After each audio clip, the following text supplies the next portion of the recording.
Hello, আসসালামু আলাইকুম। সবাইকে শুভ সকাল। তুর্কি সাইপ্রাস থেকে বলছি। যারা বাংলাদেশি ভাইরা তুর্কি সাইপ্রাসে মোটরসাইকেল সার্ভিসিং সেবা আসতে চান মোটরসাইকেলের কাজে, তারা অবশ্যই স্কুটার সার্ভিসিংটা শিখে আসবেন। দেখুন এটার ভিতরে কী আছে, যেটা আমরা এই দেশি ভাষায় ইস্পাত বা বুঝি বলি। এবং অয়েল চেঞ্জ,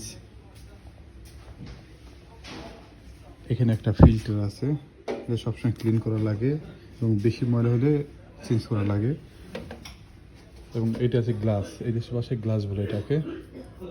এটার ভিতর যে জিনিসগুলো আছে সব কিছু খুলে আপনি চেক করবেন। কোনো সমস্যা হলে, গাড়ি যদি না দৌড়ায়, কেন দৌড়ায় না, শব্দ হলে, বেশি শব্দ হলে এটা খুলে এর ভিতরে যা আছে ওগুলো আপনি চেক করা লাগবে। এর ভিতরে যা আছে আমি আপনাকে দেখাই। এই জিনিসগুলি আছে, হয়তো অনেক সময় এগুলো ভেঙে যায়, নষ্ট হয়, এবং এইটা ক্লিন করা লাগে। এবং এই একটা আমি দেখাই, এই ছোটো ছোটো বিলা, এগুলো ভেঙে যায়, দাঁতগুলো ভেঙে যায়, এগুলো চেঞ্জ করা লাগে। আপনার যদি স্কুটারের কাজ শিখে সাইপ্রাসে আসেন তাহলে অবশ্যই মোটরসাইকেল সার্ভিসিংয়ে অনেক আগাইতে পারবেন।